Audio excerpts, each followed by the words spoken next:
Number 5. A British family appears to be spooked by a spirit known only as Freddy. Different from most other families who have a lingering magical problem, they appear to have grown accustomed to being spooked and largely neglect Freddy, laugh at him, and otherwise behave toward him as if he were a brat. It's a strange technique that resulted in some fascinating videos between 2017 and 2018. Come on, Freddy. I know we call you Freddy, but we don't know what to call you yet. But we like it. I think this ghost just doesn't annoy being addressed incorrectly because there is not anything that touches the can, and yet it makes a noise and flies away. At no time, they call it Freddy again after that, at least not in front of it. Because I don't see a string, I'm not sure how this is fake. Actually, I can't find a single string in any of their videos. For example, this one. This phone raises to a higher position and slams back down only when she attempts to say hello, so no string is visible against the dark window. Don't touch her. You don't have to touch her. No. Later, they turn on the light to verify that it isn't a hoax. Go on. Put the light on. Put the light on.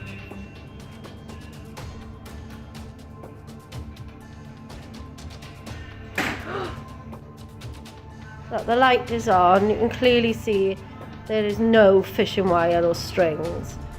Unless this is a ghost, please explain how it's done because I have no idea. It's just hovering. Look at that.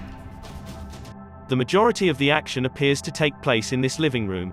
When they're in the kitchen, things in the living room seem to move, almost as if Freddy is pleading with them to come over here. Aside from the phone, it appears that this dog picture is its new favorite object to animate and suspend in midair. You'll be alright. Oh, yeah. I'm not lying, the picture is levitating. I can't.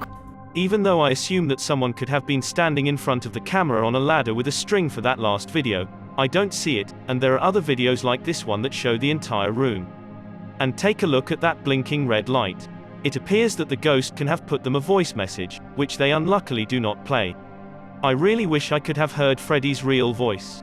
On a diverse day, they're standing all the way on the other side of the house. And here, the image is moving up and down on its own, while the curtains move independently. Because the windows are open, it is unlikely that someone is running a wire from outside. There is not simply any simple explanation for this one.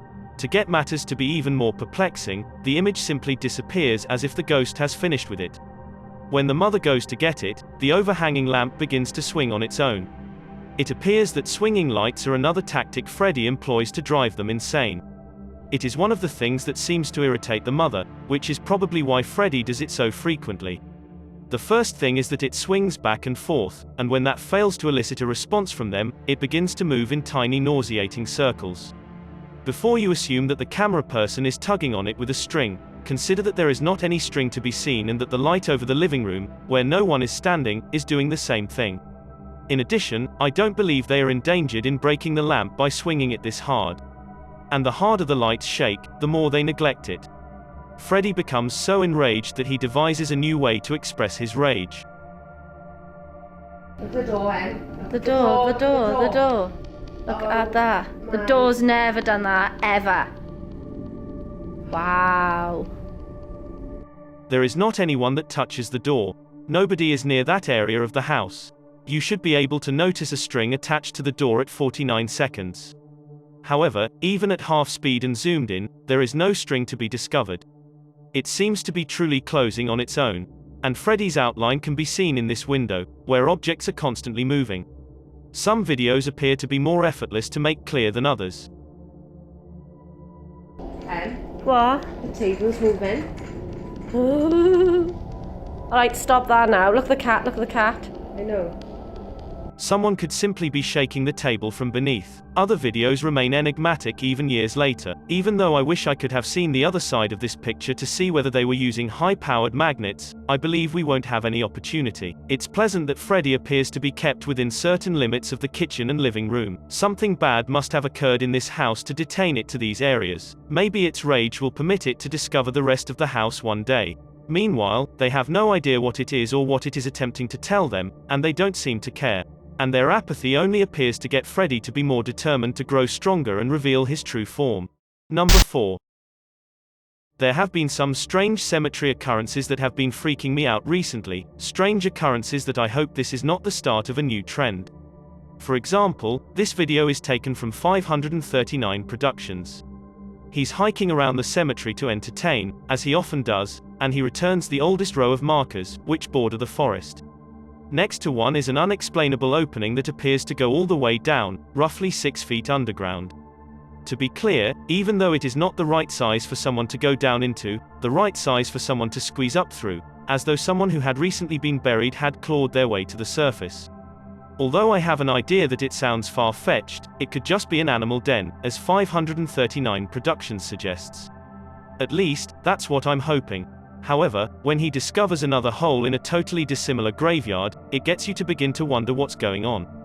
I mean, the hole seems to be the same size and location as before. Again, it appears to be just extensive enough for a person to manage to get into or through a narrow hole.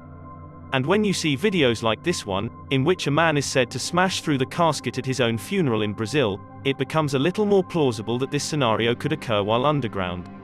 Please take a look at the patch on the sleeve of this government agency. These do not appear to be normal police to me. They eventually back away and appear hesitant to touch him, which gets me to wonder the reason why. Finally, this is one of the latest viral graveyard videos. Elliot, a man who died a few days ago, is gathered by family and friends.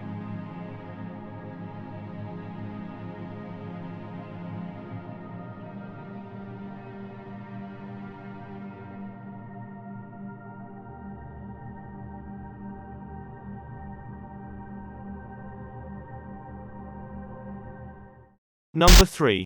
Letchworth Village was a collection of 130 mental asylums which was built 2 hours from Brooklyn, a place where unwelcome people were taken to be forgotten in early 1900s New York. Never to be paid a visit to, never to be taken away. Every day, atrocities were caused patients who were unable to make sense of what was occurring to them or protect themselves. With only 3 nurses for every 80 patients, there seems not to be enough staff to stay everyone fed and alive. Mealtimes appeared to be a mad dash, with a handful of nurses shoveling food down patients' throats, often against their intention.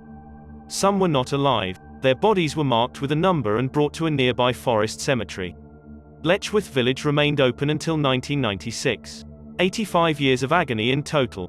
Over a century later, the 130-building mega asylum has gone off to only a few of the most haunted sites remaining, areas teeming with activity that a magical explorer named Angelo wishes to document. On March 2, 2020, Exploring with Angelo goes deeper into one of the last remaining buildings. Shadow figures observe from a distance when they advisedly make their way through, apparitions that appear and vanish in an instant.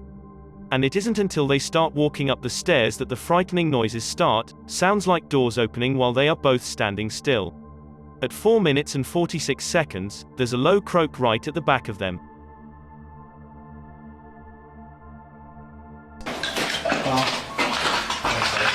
That basically might have been housing the warden. That basically might have been housing the warden. Or when they reach the top and discover the door to the dark forest is wide open. That's weird. That's weird. Therefore, should the door be already open, please explain. There is not any moving, the door creaks open. Glad these stairs are all made of metal.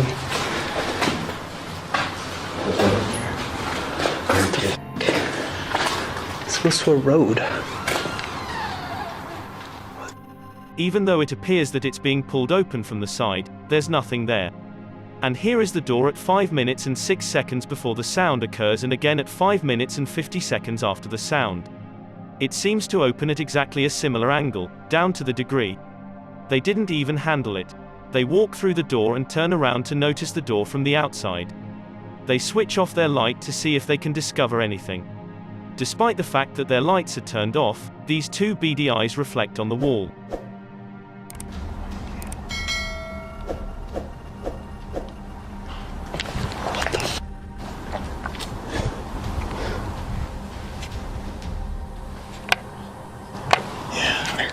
They hear and discover something that jumps across the camera at 6:25 minutes and 25 seconds. It has disappeared when they turn their lights back on. They seem to go through a few other rooms, and when they retrace their steps, the ghost doorway appears again. That tells us this building does this building did that. I just heard it again. Yeah, I heard it too. Whatever, just keep going. The top floor is entirely devoted to hospital beds. Take a look at what emerges right after they ask a simple question aloud. People claim they see in this place. Shadows. In response, a glowing circle stays afloat, and an ugly feeling rushes them off of this floor. Although they hear a noise coming from various buildings, deeper in the forest when they walk away. That's what we've been hearing. That's what we've been hearing, but that's coming from the forest. Angelo is approaching the noise when it becomes clear that they are surrounded. What? They're looking in one direction when they hear a hiss coming from the other. What is that? I don't know. Oh, what the f was that? Another asylum building can be seen ahead, and there are more voices. Yeah. Oh yeah, you're right. That's where the noise is coming from. And this huge white sideways face peering out from within. All of the disturbance comes to a halt when they walk around the perimeter. The forest is deafeningly quiet. However, as soon as they walk into the building, they hear the noise again. Something is messing with their heads. Inside, you'll find room after room of deteriorating white wallpaper. When they get to the end of the hall, they hear heavy footsteps from where they were. This looks like genuine terror to me.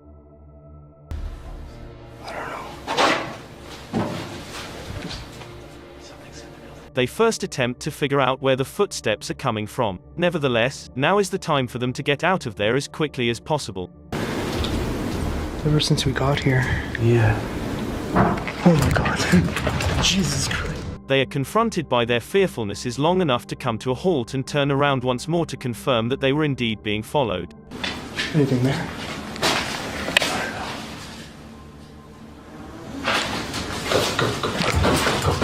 I want to say that it's comparatively obvious that they were. Number 2. The thought of being followed by someone that is keen on your every move and possibly recording it to watch over and over or even post online has always bothered me. It appears to be simple, and it occurs more frequently than you might think. Max Vest, who rented this room to rest his head in early 2019, is an Airbnb traveler. Do you think it's normal? If this is the case, you may be spied on tonight. A small black camera is hidden beneath a mirror and is set up to monitor you in bed. Even though it's tiny and easy to overlook, that's the whole point. In addition, the black bottom of this plug-in deodorizer conceals a spy camera, which is positioned across from the dresser. Essentially, the entire room is concealed a miniature microphone in order to monitor, and I don't think I would have seen whether I was staying there. However, simply knowing about 2 different types of spy cameras should not get you to feel safe. For the time being, one of the 3 objects on the table in a different hotel is a spy camera. Do you know which one it is? Even if you made a guess at the lamp, I'm sure you didn't guess where it was. Finally, this man once followed his female roommate for an extended period of time by hiding a camera at the back of a curtain rod in her room. Even though he is a tall man, he has to outstretch above to set it up. He frames her closet and bathroom in one shot and walks away, satisfied with the result. Most people are unlikely to notice a corner of their own room. When do you think it would take before you saw the camera if you noticed it at all? I spent a long time. So, if you travel frequently, there is an opportunity that this has already occurred to you. Or if you live with someone you barely know, they could take a variety of spy gadgets against you for the duration of your conversation. When that occurs, they have the option of keeping the video to themselves or spreading it online. Isn't it creepy to think about? Number 1. Number 5. This is the beginning reaction of a YouTuber named Joey Mac 420 to a bizarre chance meeting while motorbiking in the California mountains. And it was all fun and games until a freaking ghost girl just comes out of nowhere. He and his friend are on a long bike trail with no one in sight for miles, and there is not any reason for anyone to be there with them. Everything seems to be okay until the trail descends to the base of a mountain and runs collateral to a gruesome part of the woods.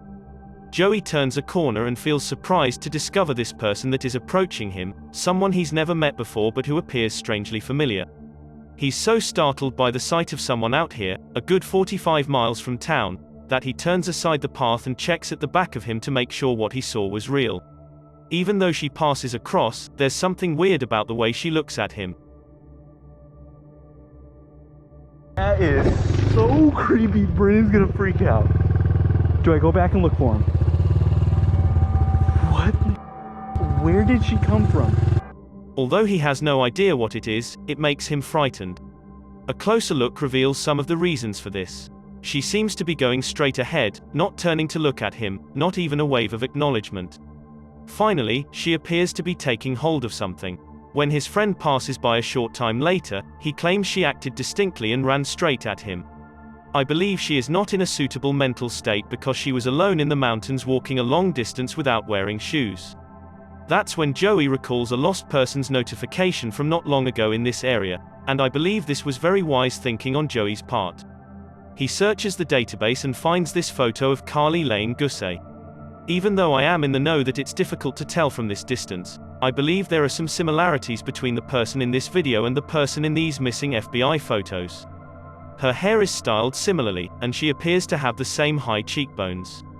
Unless I did not have to guess, I'd not say a teenager, similar to Carly, who was 16 when she went missing. Overall, it's too far away to tell whether it's her or not. All of this makes him angry enough that he calls the local sheriff, and I was curious whether you thought this phone call was genuine.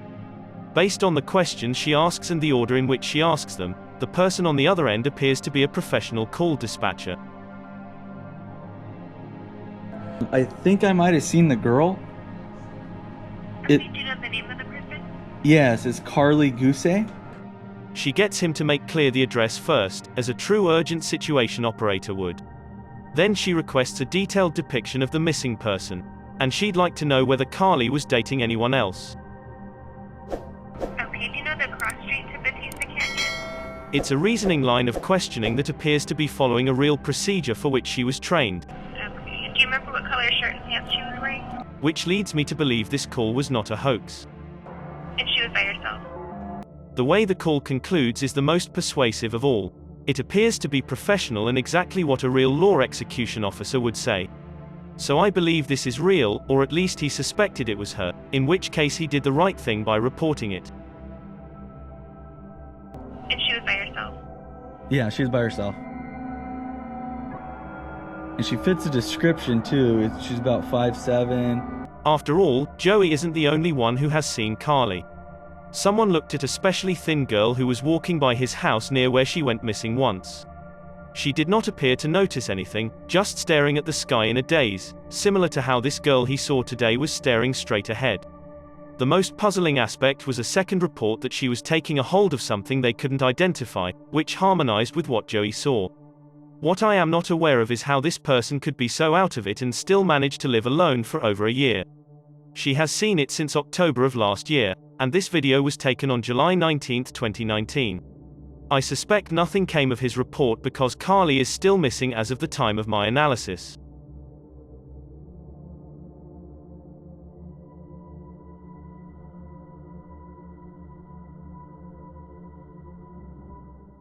Thanks for checking out this video.